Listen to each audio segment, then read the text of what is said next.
This is every type of student you'll meet in college, told to you by me. For context, my credentials are I went to university. And now I make stupid videos on the internet for a living. So you can trust me. You can trust me.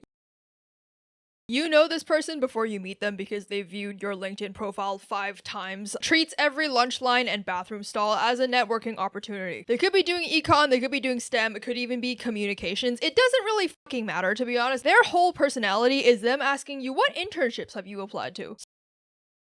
So this person is not a philosophy major, but they like to talk like one after half a White Claw. Likes to say that college is about questioning everything, but somehow never questions their own voice. Their Instagram captions sound like they're applying to be a lighthouse keeper in 1887. Bonus points if they put their Substack as their bio link. Everyone on campus knows this person's name, but no one is really sure why. Maybe they went viral on TikTok one time. Maybe they run the school meme page. Most likely, they will eventually parlay their campus fame into like a mid-tier marketing job. That's it. That's the whole archetype. That's all. You have no idea what they're doing or like not doing, but they just have like the most persistently annoying phlegm forward cough, but their hacking cough will like boom through the lecture hall like artillery fire in World War I. I actually like don't know legitimately, I don't know what like is wrong with these people. Like, is it the vape? Is it bronchitis? Or are they just doing it to be annoying? I have no fucking clue, but you will sit like one row in front of them one time and then immediately become hypochondriac because you're gonna catch whatever Victorian boarding school consumption that they've clearly got.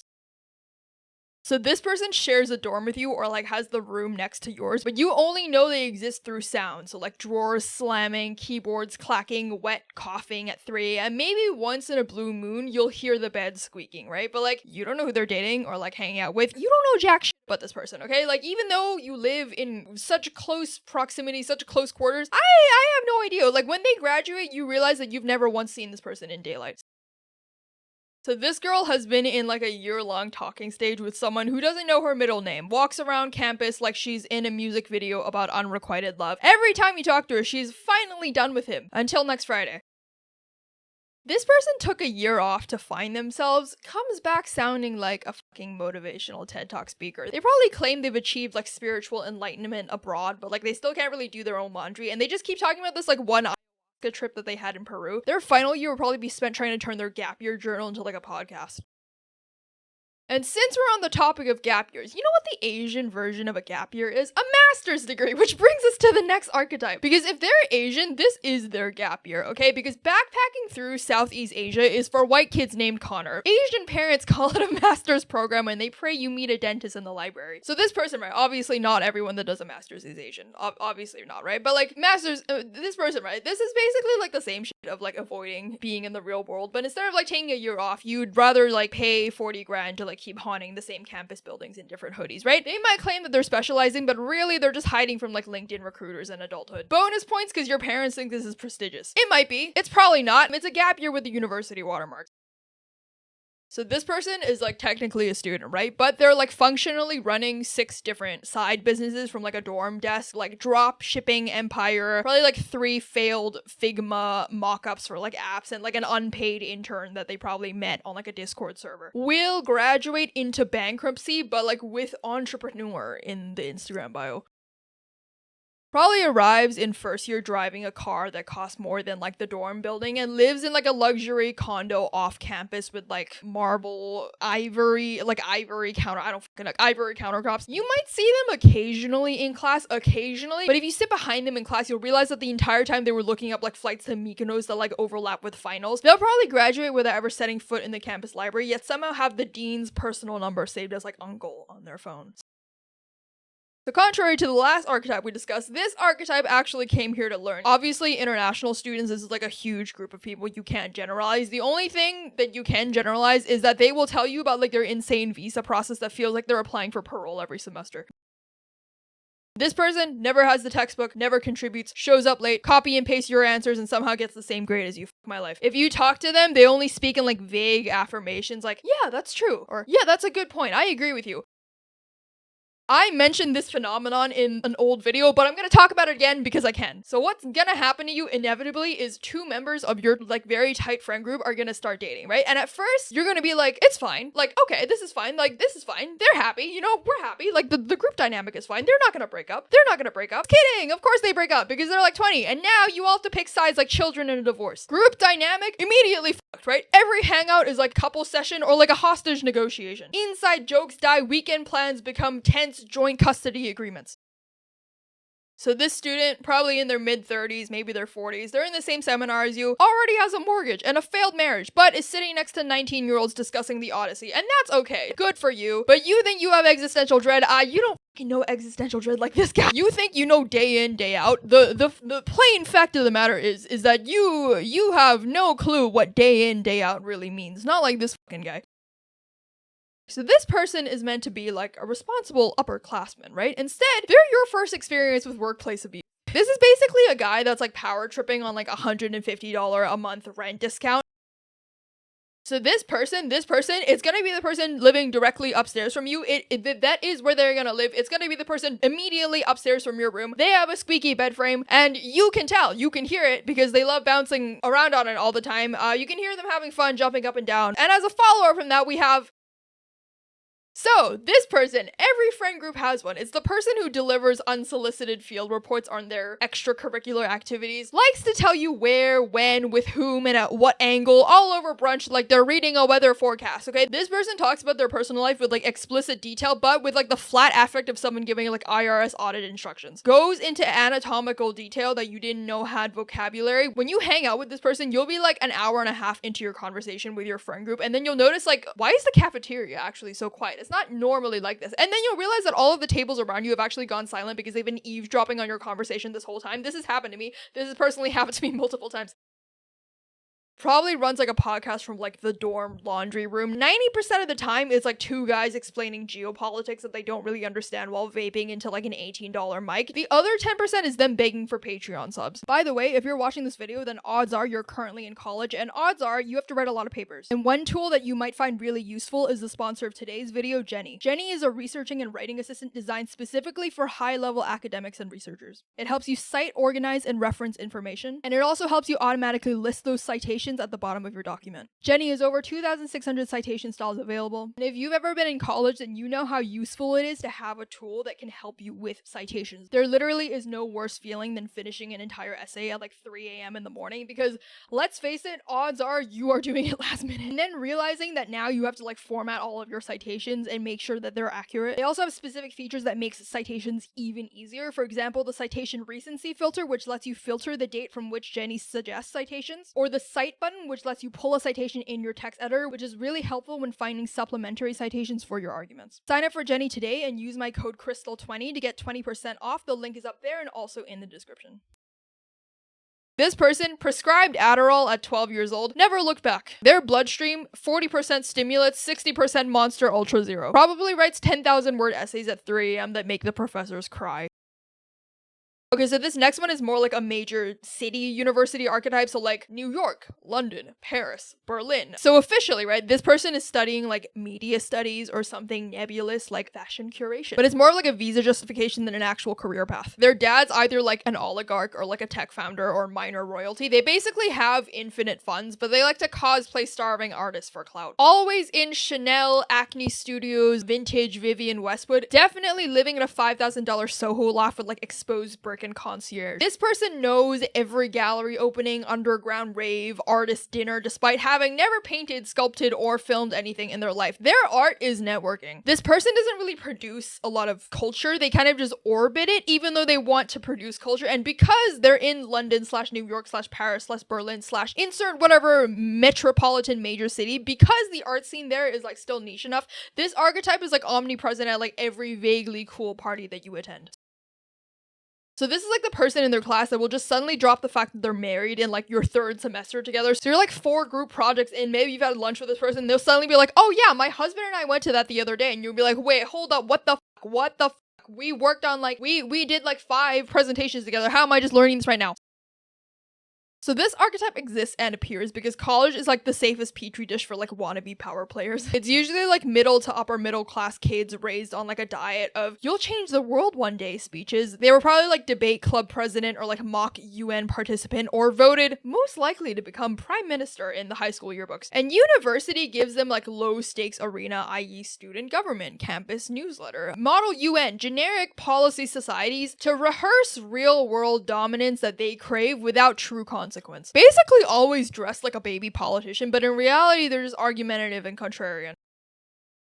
This is usually a kid that read like one theory book in their dorm room and had a mild identity crisis. So this archetype exists, right? Because college is like the perfect sandbox for identity experience. It's like the perfect place for like identity workshopping. And that includes picking a new worldview every semester like it's a class elective. Or you can just do what I do and just be a fucking idiot and like highly susceptible to whatever vaguely anti-establishment ideology the guy I'm hanging out with at any given time is espousing. And that's because college is about finding out who you are, right? Which is fair. And that includes trying on every vaguely radical ideology that wasn't really permeated in your hometown while also secretly applying for Goldman Sachs grad programs. So this person did like one Edinburgh Fringe Festival in secondary school and never recovered. Probably lives in like a converted storage unit and like eats beans from a tin and calls it like method acting. Will eventually stage a one-person show about being lost in their 20s, but it's okay because you have time to figure out because you're in your 20s. Oh my god, it's the best time to figure it out. And workshop it exclusively on unsuspecting flatmates. So this person got rejected from the Ivy League, Oxford, Cambridge, etc., and then makes it their entire personality. Spends their entire degree griping on anyone that actually did get into insert Ivy League / Oxford / Cambridge / whatever fancy schmancy smart school. Obsessed with proving that the university that they ended up going to is the real intellectual hub, while also simultaneously planning a master's at Princeton or Ivy League / insert Cambridge, Oxford, blah blah blah. Person you meet that is so clearly way fucking cooler than you that I don't really know what to do except like kind of breathe in their general air and like try and observe what they're into in like a mimetic desire way, and then just kind of like leech off of their general aesthetic and interest and vibe, you know? So the person that this is for you is obviously going to depend on what you personally are into. For me personally, it was this one Lithuanian girl who studied like anthropology and had like a really cool, raspy, cool voice and like really casually cool tousled hair. And one time she invited me over to her apartment. It was fucking awesome. I really hope she doesn't fucking see this and think it's really weird. Step onto any university campus and you'll see something that doesn't exist in adult life. Concentrated, diverse hotness. That's because it's like a closed loop environment where every aesthetic mutation of like attractive person is on display. Enjoy it while it lasts because adult life doesn't have this. No other ecosystem sprawls this like level of attractive variety per square meter. Like office, gym, bars, they're deserts compared to the jungle. College was the one time that you could accidentally run into like 6 different subtypes of like attractive hot person before lunch, and you probably don't even know that you're standing in like humanity's last great biodiversity reserve. So this person moved hundreds of miles away for a fresh start, immediately joins a pack of people that went to the exact same high school as them. They probably travel in like packs, like escaped zoo animals clinging to each other for warmth. You'll probably overhear them talking about local high school scandals that nobody else understands. By the time they've graduated, they've technically lived away for 4 years, but they've not met a single non-hometown friend. Their LinkedIn bio says adaptable in new environments. It's a lie. This girl likes to wear slouchy embroidered cardigans and sends texts like, "Hey you," all in lowercase. Every breakup turns into a melancholic Instagram carousel with like wilted daisies, Polaroid selfie, captioned about healing. Will probably go on to be a PR associate at Penguin Random House and run an Instagram account in their downtime about poetry. There are 2 main types of med students that I've met. The first type of med student is the one that should be dissecting cadavers, is instead dissecting vodka cranberries 5 nights a week. I don't understand how these people do it, but they somehow are able to balance 8 a.m. anatomy labs with like blackout clubbing schedules that could kill a normal human being. And because they know more about substances and the human body than anyone else, it means that they actually ironically do the most drugs because they know when to stop before it gets too bad. Every semester is like a controlled substance trial on their own liver. Remember that this is your future doctor who will judge you for drinking too much. And on the flip side, we have the other type of med student, hyper anal, talks a lot about not having time for fun, and considers a single skipped lecture an unforgivable moral failing. There are two main types of law students. The first one is what I call the law student champagne Marxist, who proudly tells Tinder matches they're here to like dismantle systemic injustice in a tailored suit paid by dad's hedge fund. You know that scene in like War Dogs where Jonah Hill is like, this isn't about being pro-gun, it's about being pro-money. Well, I've personally seen classmates from my law school who now have like training contracts like fan edits of that scene on Instagram Reels. And the second type of law student is what I call the law student flight risk. This one was me. As in, this person is in law school, like they're technically in law school, but they spend the entire time secretly fantasizing about quitting law school to like write screenplays or like their novel or like their conceptual art piece. We'll probably spend more time researching like Sundance deadlines than case law. First year throws you into forced cohabitation with a stranger whose baseline cleanliness is from another planet. There are two main types of flatmates or roommates, right? You're either number one, a walking biohazard, or number two, a neurotic sanitizer tyrant. There is no middle ground. You will either passive aggressively be waging like a year-long war on like crumbs versus Clorox bleach, or like emotionally snap mid-semester and scream about mold in like the communal group chat. Every single student thinks that they're gonna be like a chill roommate or like a chill flatmate. You're not. None of you are chill. It is never chill. You will think that you can live with your friends because you're not gonna get into an argument about the dishes. You can't. You can't. You will not. It's inevitable. It will happen to you. Every shared kitchen has one. Even if you think you live with nice people, every kitchen has one. Moves like a fucking ghost. Like you never see them eating, yet your labeled Tupperware leftovers will vanish like clockwork. This thing will make you crazy. Like you will start like wilding out. You might not be a violent person. Like you might not think that you are a violent person, but like after seeing this shit, you will be. Because you can't see them, but you fucking know in your heart who it is, but like you can't fucking prove it. You can never prove it. And it just makes you want to like reevaluate your emotional state because they are like a primo level gaslighter, and you'll consider checking yourself into anger management because you will feel fully ready to like throw hands over a pint of skimmed milk. Like it just brings out something evil and primal in you as a person that you never really knew was there, right? Like a rage that you never knew you possessed. And with that last archetype of the fridge thief breeds the next archetype, which is so this person weaponizes communication to wage dorm room cold wars, okay? This is the person that's like leaving the neon post-it notes on like fridges with phrases like, some people were raised in barns, or stop stealing my oat milk with the smiley face. They probably text the group chat things like, hey guys, just a gentle reminder to stop throwing chicken bones into the sink XXXXX. This person knows exactly who is guilty of the food crimes, but they will never name names because they thrive on festering tension. So this person is definitely majoring in fine arts, but in their spare time, their hobbies include hotboxing shared living room spaces. Hasn't cracked a window since orientation. I don't actually think they fucking know how to. This person uses the communal bathroom like it's a demolition site. It's complete madness. Like this is the person that will leave the shower running until the floor is like a lagoon and it's like warping the door frame. Total insanity. The humidity is so bad. It's like entire ecosystems are being altered right now. It's like one man's attempt to terraform concrete into the Amazonian rainforest, okay? The toilet flushes with the strength of a dying Victorian child the second they move in. This person never learned basic time management because high school spoon-fed everything, and they show up to lectures in pajama pants and spend the entire class planning their exit. This will go on until they realize that actually in college you can just not show up to like you can just not go. Attendance drops to 0 by midterms, but they're still gonna argue for a grade bump based on effort.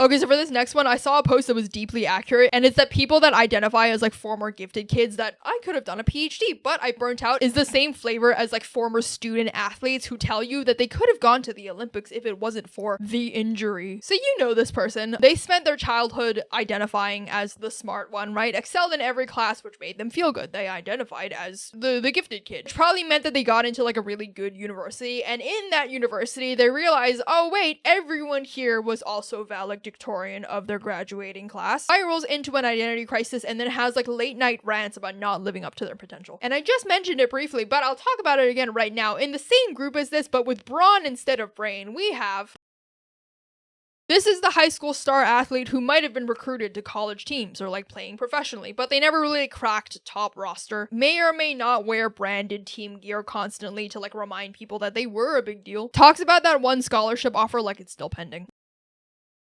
There's always one person who's like going into college, going into university, and you can like tell that they pep talk themselves into being like, okay, it's a new place, no one knows me, new place, new me, which is a good thing, right? Like that's admirable, but you can tell, and it is pretty funny. It's good though. Like I like that people do this, right? But I need content for the video, so I'm gonna talk about it anyway. But I poke fun lovingly. Probably arrives on campus like they've been dropped from like witness protection program, so like new haircut, new wardrobe, new accent that only exists in their head, and you can tell that they're trying so hard to be like the cool version of themselves that like high school didn't allow them to be. But because they're still trying to like figure out what they are, it just kind of gives off like the faint sheen of uncertainty, like a sim whose like personality sliders were like all maxed overnight, and that's like really unnatural. But honestly, I can't even say anything actually mean because they're beta testing an identity in like real time, and you know, good for you, you know, because otherwise you're gonna be the same fucking washed out stick in the mud that you were in high school, and that is even fucking lamer. This is a necessary part of the university process, and honestly, it's a good thing, but it still is a little bit awkward. It's like seeing a baby giraffe taking its first steps in that thrifted indie 70s denim jacket that doesn't quite fit right. By second year, 60% of the performance sticks and it's a lot more natural, and the other 40% becomes something that like haunts them late at night when they're struggling to fall asleep.